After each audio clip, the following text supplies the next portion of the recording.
오늘도 하나님의 전에 올라오신 우리 모든 성도님들 또 우리 귀한 손님들 진심으로 환영합니다. 하나님의 은혜와 축복이 여러분들 각 가정에 늘 함께 하시기를 간절히 소망합니다. 오늘은 8월 15일 우리나라 무슨 날입니까? 이게 광복이라는 것은 밑광자에 돌아올 복자. 광복은 빼앗긴 땅과 주권을 되찾는 날이 이 광복절입니다. 그래서 이 광복절은 우리 신앙생활과 매우 밀접한 관계가 있습니다. 우리도 죄로 말미암아 이 지구를 사단에게 뺏겼어요. 또 그리고 정말 우리의 이 영적인 아름다운 삶을 빼앗겼습니다. 그래서 죄 때문에 고통당하고 가슴 아프고 죽음을 경험해야 되는 이런 모든 것들을 종지부 내리시려고 예수님께서 이 땅에 오셔서 십자가에 달리심으로 우리가 예수님을 영접하면 그 순간이 광복절이 되는 것입니다. 광복하는 것입니다. 그래서 오늘 이 광복절에 여러분들의 정말 잃어버린 이 지구를 회복하는 길은 주님을 잘 믿는 길이고 우리가 곧 있으면 하늘나라에 가서 살 것입니다. 그 날이 바로 진정한 영적인 광복절이 될 것입니다. 그래서 요한복음 8장 32절에 진리를 알지니 진리가 너희를 뭐하게 하리라? 광복은 자유. 얼마나 우리는 그 세대를 모릅니다. 광복절에 나가가지고 막 태극기 흔들면서 했던 분들이 얼마나 그날 많이 울었겠습니까? 생각을 해보세요. 우리는 꼴랑 36년 압제 속에 그랬는데 제가 필리핀에 살아보니까 필리핀은요 스페인한테 300년간 식민지로 살았어요. 그래가지고 독립운동을 못하고 남자는 초등학교, 중학교, 고등학교로 보내지가 않았어요. 전부 다 여자들만 보내가지고 지금도 필리핀은 관공서에 가면 앉아있는 분들이 여자들이 똑똑해요. 길 가다가도 영어를 하면 남자들은 모르는 사람 많은데 여자들은 영어를 잘해요. 그래서 독립운동가를 많이 만들잖아요. 그런데 우리는 36년 동안 독립투사들이 많이 죽고 얼마나 나라를 찾으려고 안간힘 없었습니까? 우리나라 사람들이 보통 사람들이 아니에요. 우리나라 사람들은 작아도 끈질긴 구석이 있고 남이 어떻게 해요? 남한테 짓밟히면 꼴을 못 봅니다. 어쨌든 간에 찾아야 돼요. 그래서 이거 찾아낸 거 아닙니까? 그래서 우리 선조들이 흘린 피, 그들의 노력, 그들의 소망 우리가 꼭 기릴 수 있는 뜻깊은 광복절이 되시길 바랍니다. 자, 오늘은 그런 의미에서 예레미야 5장 1절에 다 같이 한번 읽어봅시다. 너희는 시작. 너희는 예루살렘 거리로 빨리 왕래하며 그 넓은 거리에서 찾아보고 알라. 너희가 만일 공의를 행하며 진리를 구하는 자를 한 사람이라도 찾으면 내가 이 성을 쌓아야. 몇 사람요? 한 사람. 여기 보니까요 공의를 행하고 진리를 구하는 사람 한 사람만 있으면 내가 이 성을 살리겠다, 사겠다. 이 예레미야 5장을 이해하려면 예레미야 2장에서 6장까지 있었던 사건이 있는데 그 사건이 뭐냐면요 이 남방 유다의 요시야라고 하는 왕이 8세의 왕이 되었어요. 몇 살이에요? 8살이에요. 8살에 왕이 되면 뭐 알아요, 몰라요? 모르죠. 그런데 13년이 지난 해에 요시야가 왕이 된 지 13년에 그러니까 나이가 이제 21 됐어. 그러면 이제 알만큼 알지 않아요? 그죠? 그때에 부르심을 받은 예레미야 선지자의 도움을 받아가지고 그 땅에서 하나님이 제일 싫어하는 우상 숭배를 척결합니다. 그리고 하나님을 섬기는 예배를 재건하는 일을 이 요시야 왕이 예레미야와 선지자와 함께 손을 잡고 이 부흥운동을 일으킵니다. 그런데 이 예루살렘의 재앙이 보통 깊은 게 아니었어요. 5장 7절에 보니까 네 자녀가 나를 버리고 하나님을 버리고 신이 아닌 것들로 허탄한 우상을 맹세하였고 내가 그들을 배불리 먹인즉 그들이 간음하며 자기의 집에 허다히 모이며. 와, 여러분 이 개혁이라는 거, 부흥운동을, 신앙 부흥운동을 일으키는 게 쉬운 일이 결코 아닙니다. 선지자와 왕이 합세를 해가지고 뭔가 하려고 해도요, 우상 숭배에 깊이 빠져있던 사람들, 도덕적으로 깊이 타락했던 사람들이요, 그거 버리는 게 쉬운 일이 아닙니다. 네? 마치 원숭이가요, 아주 맛있는 땅콩, 막 바다, 막 이런 맛있는 초콜릿 이런 것들 이렇게 빼조각 항아리에다 이렇게 넣어놓고 사냥꾼들이 잡으려고 딱 기다리고 있는데 거기다가 손을 딱 넣어요. 맛있는 게 있어요. 그럼 이런 한 모금 딱 쥐었어요. 근데 이걸 쥐면은 손이 빠질까 안 빠질까요? 주둥아리가 빼조각 여기는 빠지질 않아. 근데 사냥꾼이 이제 탁 그물을 가지고 던지려고 이제 하는 순간에도 이걸 놓으면 도망갈 수 있는데 이걸 안 놔요. 왜 안 놔요? 요놈이 뭐 하기 때문에 맛있다는 걸 알기 때문에, 그 욕심 때문에. 그래서 원숭이들이 잡혀가지고. 우리도 있잖아요. 세상에 달콤한 맛에 맛을 들면요, 이런 걸 버리기 힘들어. 하늘나라에 가고 싶기는 싶은데, 살고는 싶은데, 세상에 너무너무 깊이 빠지면 그거를 버리지 못하는 거예요. 그래서 여러분, 세상에 정부 치고 사실 마시기 바랍니다. 갈 때 가져갈 거 한 개도 없어. 예? 가져갈 거 하나도 없어요.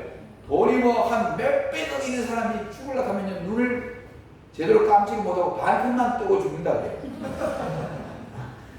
너무 아까워가지고. 있을 때 다 써버렸으면 좋은 일 많이 했으면 얼마나 좋았을까. 그러면 그걸 움켜쥐고 나눠주지도 못하고, 그렇다고 그 사람이 밥을 하루에 10끼를 먹을 겁니까? 옷을 하루에 수십 벌씩 바꿔 입을 겁니까? 나는 귀찮아서도 못 입어.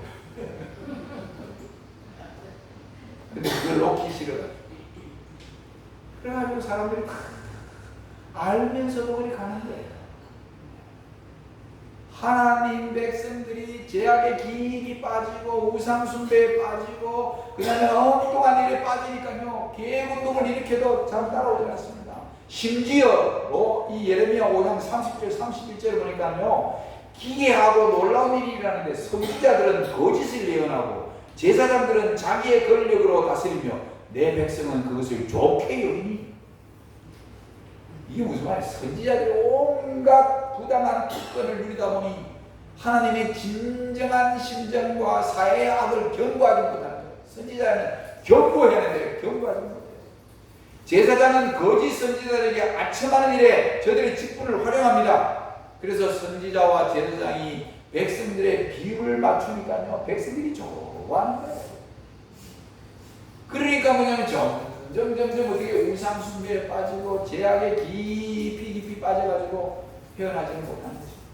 그래서 이게 성경에 보니까 이런 일이 일어나는 게 참으로 기이하고 놀라운 일이 아닐 수 없다. 그러면서 하나님께서 뭐라 하냐면, 넓은 거리에 찾아보고 알아보라. 너희가 만일 정의를 행하고 진리를 구하는 자를 한 사람만 있어도 내가 이 성을 막겠다. 용서하지. 여러분, 이 표현은요, 하나님께서 구원의 손길을 놓지 않으시겠다는 뜻이에요. 그리고 공의와 진리가 만나는 곳은 하나님의 율법입니다. 하나님의 율법을 회복하는 사람, 우상숭배를 멀리하고 율법을 순종하는 한 사람만 있어도 하나님이 용서하시겠다는 거예요. 하나님의 애틋한 사랑을 우리에게 보여주는 것입니다. 저는 이 하나님이 찾으시는 사람이라는 제목으로 오늘 말씀을 드리려고 하는데, 이 one person, 한 사람, 그것만 있으면 내가 I will forgive, 내가 용서하겠다. 소돔과 고모라에는 몇 명이 없었습니까? 소돔과 고모라에 의인 몇 명이 없었어요? 아, 이거 왜 이렇게 성경 안 봅니까? 5명 나오고, 아이고 참 좋다. 성경을 아예 그냥 펜탄을 하십시오. 의인 몇 명? 50명에서 쭉쭉쭉쭉 내려가다가 10명만 있어도 내가 소돔과 고모라 성을 멸하지 않겠다. 그러면 10명보다 한 명이 훨씬, 이 이야기는 이스라엘에 대한, 남방 유다에 대한 하나님의 애절한 사랑의 표현입니다. 내가 너희들 이만큼 사랑한다. 너희들 한 명만 있어도 내가 다 사하고 용서하고 너희들을 구원하겠다 이 이야기예요. 그런데 3절에 보니까 백성들은 그 얼굴을 반석보다 굳게 하여 돌아오기를 싫어하여. 예레미야 선지자는 눈물의 선지자예요. 이제 우상 숭배 그만두고 우리 하나님께로 돌아갑시다 하고 눈물로 호소를 하는데 백성들이 들어보지가 않는 거예요. 네? 들어보지가 않는 거예요. 중국의 이 춘추 시대에 노나라라는 나라가 있었습니다. 지금 지도가 나오죠. 노나라. 중국의 여러 나라에 합쳐가지고 있었어요. 노나라. 근데 그 어느 마을에 아주 가난한 여자가 있었어요. 그런데 요 노나라 옆에 제나라가 있었는데 그 제나라가 조금 강했어요. 그래서 노나라를 정복하기 위해 쳐들어왔습니다. 그런데 그 가난한 여자, 이 여자는 어머니였습니다. 한 아기는 안고, 그림에처럼 한 아기는 손목을 잡은 채 난리를 피하여 이제 필사적으로 도망을 치고 있었습니다. 제 나라의 적군들이 점점 가까이 쫓아옵니다. 여자는 두 아이를 데리고 가느라 도저히 빨리 뛸 수가 없습니다. 하나는 안고 하나는 걸리는데 어떻게 제대로 뛰겠습니까? 이제는 잡혔구나 싶었을 때 이 여인이 품에 안고 있던 아기를 내려놓고 손목을 잡고 있던 아기만 데리고 뛰기 시작했습니다. 여러분, 상식적으로 차라리 손목 잡고 있던 아기를 버리고 안고 있던 아기를 데리고 뛰는 게 훨씬 빠르지 않겠습니까? 그런데 그녀는 반대로 안고 있는 아이를 내려놓고 걸리고 있는 아이를 데리고 뛰기 시작했습니다. 결국은 적군의 장군에게 붙잡히고 말았습니다. 그런데 조금 전에 아기를 버리는 그 여인을 장군이 이상한 듯이 지켜보고 있다가 그 다음에 그 여인에게 잡힌 다음에 물어봤어요. 너는 어찌하여 품에 안고 있는 아기는 내려놓고 손목을 잡고 있던 아기를 데리고 도망을 쳤느냐? 여자는 조용히 설명합니다. 제가 품에 안고 가던 아기는 내 아이요. 손목을 잡고 가던 아기는 내 형님의 아이입니다. 나는 내 아이를 누구보다도 사랑합니다. 그러나 내 아이를 돌보는 것은 사적인 사랑이고 형님의 아이를 돌보는 것은 공적인 의입니다. 의를 버리고 사적인 사랑을 택하여 형님의 아이를 버리고 내 자식을 구한다면 우리 집안 꼴은 어떻게 될 것이며 나아가 우리나라 꼴은 무엇이 되겠습니까? 와, 대단한 여자 아닙니까? 제나라 장군이 너무너무 크게 감동해서 의를 아는 여자가 있는 이 도성, 의가 있는 나라는 공격하지 않는 법이다 하고 그 길로 철수를 했다. 여기 나오는 한 여자가 나라를 살린 거예요. 한 사람이 나라를 살린 거예요. 어느 나라든지 흥망성쇠의 역사를 거듭하고 살아갑니다. 어느 때에 망하고 어느 때는 흥할 때가 있습니다. 경제가 중요한 것 같으나 사실은 가난해서 망한 나라는 거의 없습니다. 정치력, 기술과 자본 다 중요하고 필요합니다. 그런데 공의가 무너지고 도덕적으로 타락하면 어느 나라든지 결국 망하게 되어 있습니다. 여기 이 몽테스키웨이가 쓴 로마의 성공과 로마 제국의 실패에 대한 글을 쓴 책이 있어요. 이 책에 보면 로마의 멸망에 대해 일반적인 통설과는 다른 이유를 제시합니다. 로마가 망한 이유는 내부의 분열과 혼란 때문이 아니라 정복 사업으로 인한 번영 때문에 멸망했다 이렇게 주장했어요. 뭐 때문에요? 그럼 번영에 왜 망합니까?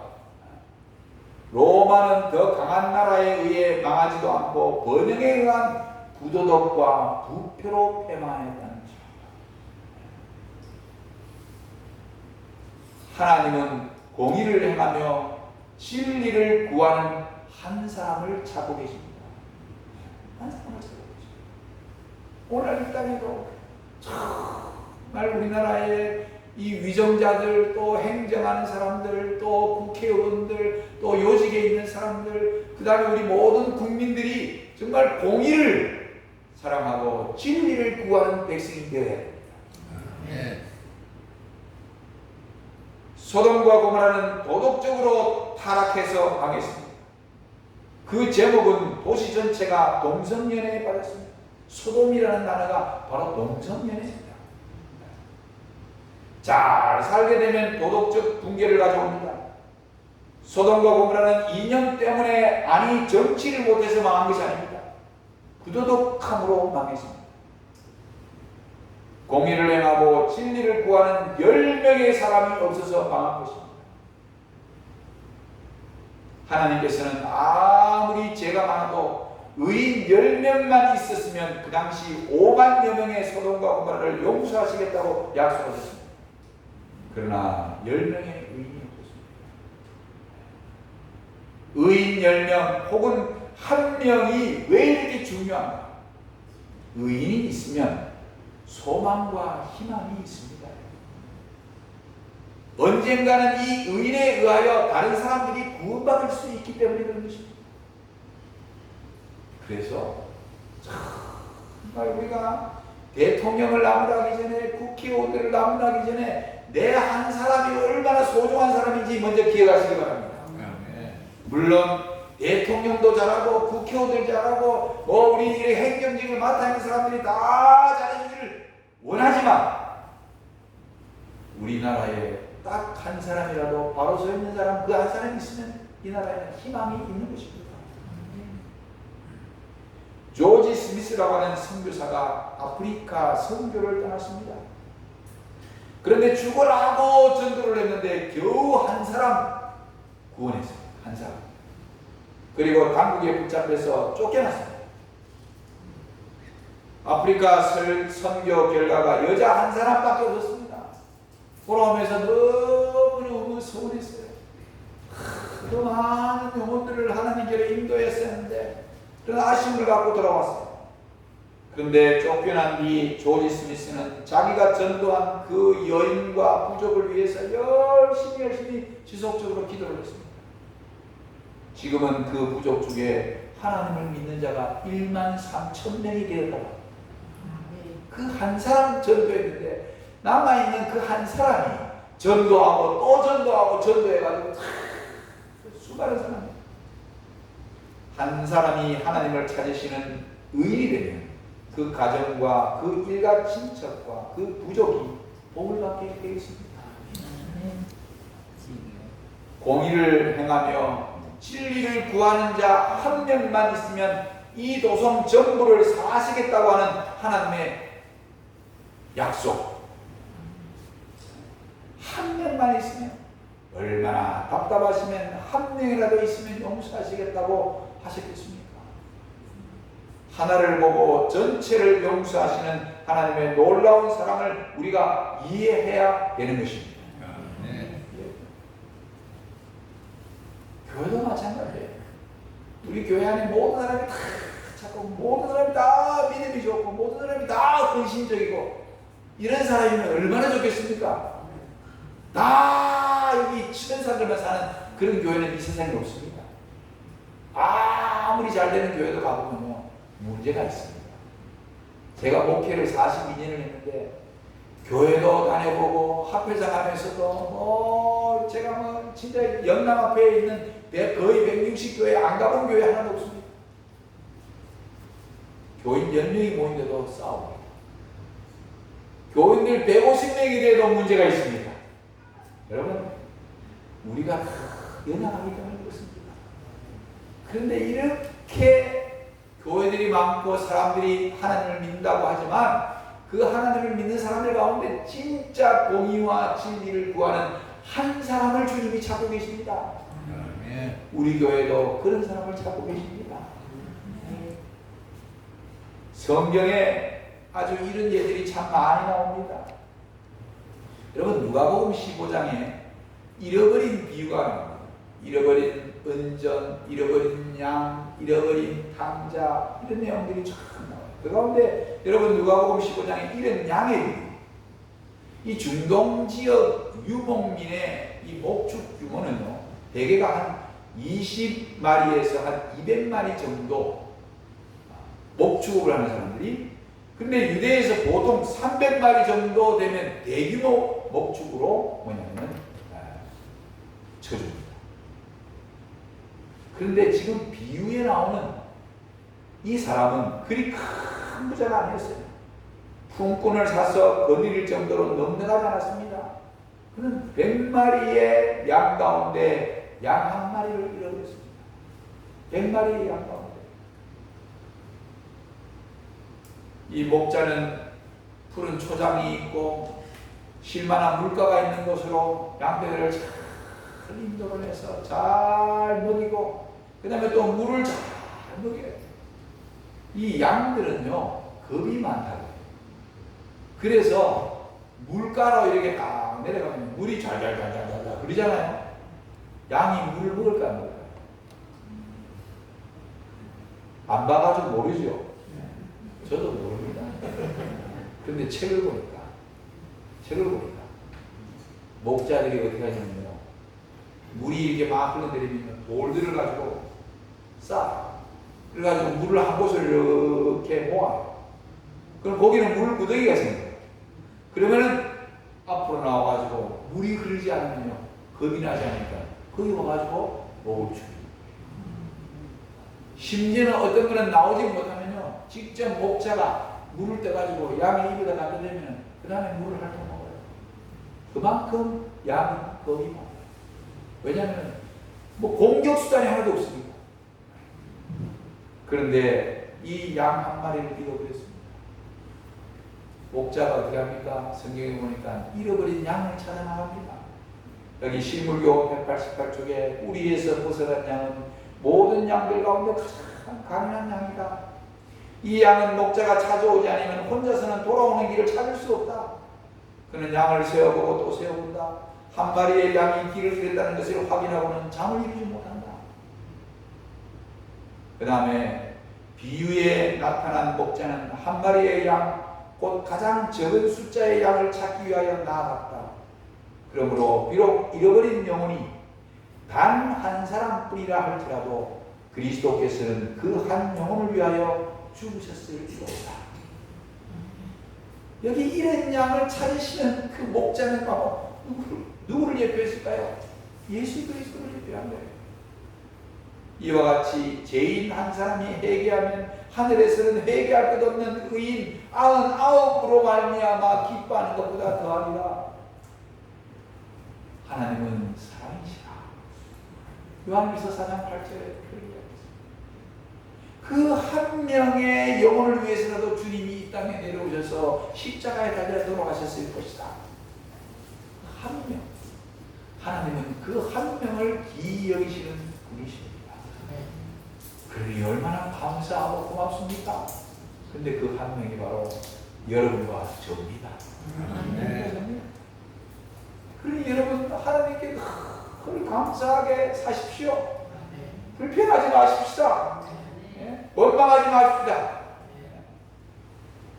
우리 치매기가 있어가지고 돌아서면 욕하고 원망하는데, 이런 치매기, 영적 치매가 더 무섭습니다. 하나님의 은혜를 모르고 돌아서면 또 하나님은 내한테 왜 이렇게 복을 안 주시나, 나는 왜 이렇게 재수가 없나, 그러지 마시고요. 하나님이 내한테 주신 은혜를 꼭 기억하고 간직해서 하나님께 늘 감사하고 또 감사하고 살면 감사하는 그 백성을 하나님이 더 감사할 축복을 주실 것입니다.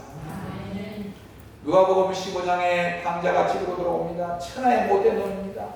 아버지 유산을 방탕한 삶으로 다 날려버리고 빈털털 그 산거지가 되도록 아무리 생각해봐도 봐줄 구석이 없습니다. 그런데 성경은 아들이 살아 돌아왔다는 그 하나만으로 그 아버지는 모든 것을 덮고 반겨줍니다. 누가복음 15장 22절에 아버지는 종들에게도 제일 좋은 옷을 내어 입히고 손에 가락지를 끼우고 발에 신을 신기라. 이 말은 아들로 인정한다는 거예요. 아무리 내 돈 다 당연했다 할지라도 쌍거지가 내가 돌아왔다 하더라도 너는 내 아들이야. 그의 정체성은 종이 될 수 없어요. 그는 아들입니다. 대부분의 사람들이 하나님을 불신하고 믿지 않습니다. 그런 가운데 주님을 나의 구세주로 믿기로 선택한 여러분과 저의 그 믿음 하나를 보시고 나를 구원하시는 하나님께 감사하십니다. 아멘. 이 세상에 사람들이 많이 살지만, 주변에 사람들이 많이 살지만 하나님을 믿지 않습니다. 그런데 여러분과 제가 하나님을 믿는 그 믿음을 주님이 보시고 그 믿음을 보시고 우리를 구원하시는 거예요.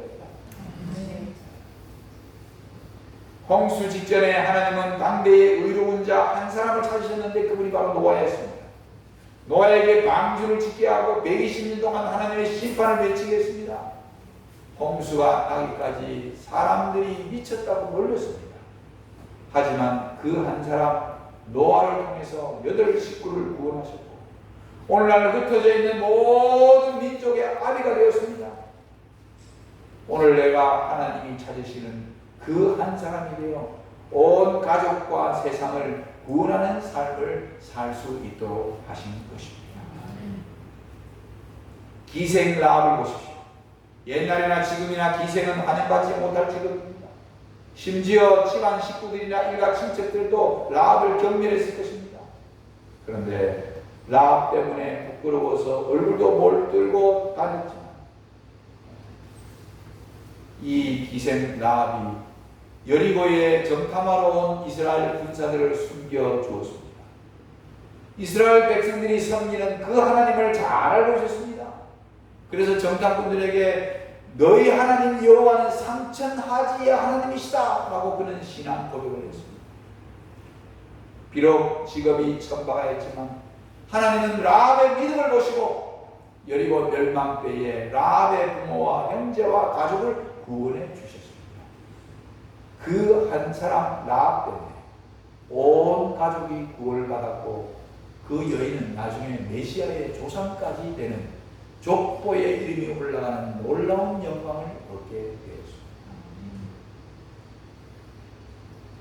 이사야 1장 6절에 이스라엘 민족의 상태가 비록 발바닥에서 머리까지 상한 곳이 없이 상하고 터진 것 투성일지라도 유대 백성은 내적으로 병들어 있었습니다. 그런데 하나님께서 그들을 이렇게 초청하십니다. 오라 우리가 서로 변론하자.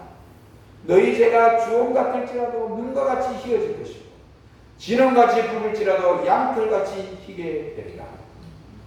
이 초청을 믿음으로 받아들이면 모든 것을 사하시고 용서하시겠다는 것이 하나님의 약속입니다.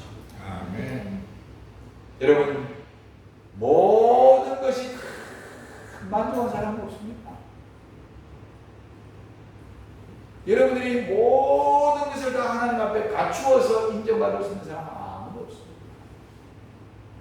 우리가 연약하고 부족한데 여러분들의 중심에 하나님을 믿는, 하나님을 신뢰하는, 하나님과의 관계를 가장 첫 번째 여기는 그 중심이 있다면 하나님은 그 중심을 보시고 우리의 부족한 것까지 다 받아주실 것입니다.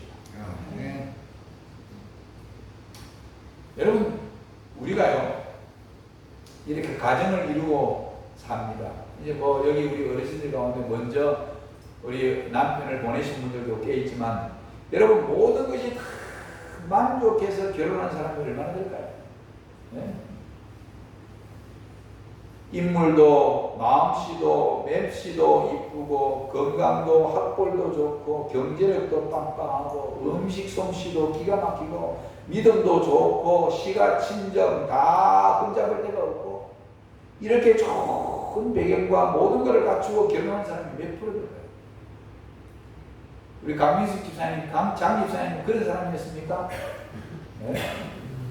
이 세상에 이렇게 결혼한 사람은 아무도 없습니다. 제가 어떤 글을 보니까 어떤 친구가 갓 결혼을 해가지고 그 다음에 친구 초청으로 이제 집에 갔습니다. 근데 이 친구는 아주 잘생긴 친구였어요. 친구 집에 갔더니만 갓 결혼한 신부를 보니까 자기 친구보다 인물이 조금 빠져요. 그래서 마침 신부가 부엌으로 나간 사이에 야, 너 와이프를 보니까 네가 손해본 것 같다. 그러니까 남자가 여자보다 좀 잘생겼단 말이에요. 그러니까 그 친구가 가만히 있어봐. 조금 있다가 보면 알아. 내가 왜 결혼한지 그 이유를 알려줄 거야. 이윽고 신부가 들어가지고 차를 따라주고 다시 방으로 나갈 때 신부를 가리키면 지금 빨리 가라, 지금 빨리 가라 하고 자기 친구한테 눈을 들어 보니까 그건 참 디테가 예술이었어요. 디테에 반해가지고 결혼했다는 것입니다. 한마디로 말하면 뭔가 한 가지에 꽂히면요, 눈에 콩깍지가 씌면요 다 좋게 되는 거예요. 그래서 뭐 모를 때 결혼해야 되는 거예요. 나이가 40 넘어가면요, 이게 신부나 신랑 될 사람이 후보자들이 너무 많은 걸 아니까 이것저것 조건을 맞추려고 하니까 결혼을 못하는 거야. 그 이유를 아시겠죠? 근데 저처럼요, 25살 때 제가 결혼할 때는 저는 아무것도 모르고 우리 집 사람 착한 그 신선만 보고 저는 키가 작은 줄도 모르고 결혼했고 여러분, 근데 제가 지금 손해봤다는 거 아닙니다. 우리 집 사람 만나가지고 제가 천운이. 근데 여러분, 이렇게 뭔가 하나에 꽂히면 하나만 좋아도 다 결혼하게 되어 있습니다. 왜요? 그 하나가 좋으면요, 하나를 극대화시키기 때문에 나머지는 보이지 않는 것입니다. 그래서 우리가 이렇게 다 사는 거예요. 여러분들의 목사도 뭔가 좋은 점 하나 있으면 그걸로 만족하시기 바랍니다. 저도 이 교회가 하나만 만족하면 그게 좋은 거예요. 자, 예를 들어서 잘 보세요. 교인들 한 분 한 분이 너무너무 좋고 뭔가 하려는 열정이 있고 선교를 위해 연합하는 인물도 많고 점심도 끝내주게 잘 먹는 이런 교회가 있다면 저는 울산 서부교회입니다.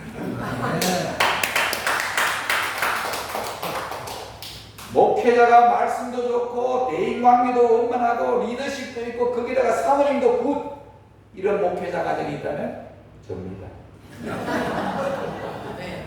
믿거나 말거나. 한 가지 장점을 극대화하면요 모든 것이 오케이입니다. 하나님도 그 한 사람 찾는 거예요. 사실 우리가 하나님 앞에 자란들 얼마나 잘하겠습니까? 성격도 못하고 가진 것도 없고 베풀 줄도 모르고 재능도 별로 없습니다. 그런데 내 마음이 말씀으로 믿음으로 성령의 도우심으로 살려고 매일 노력한다면 그 하나를 보시고 그 많은 능력과 축복을 더하실 것입니다.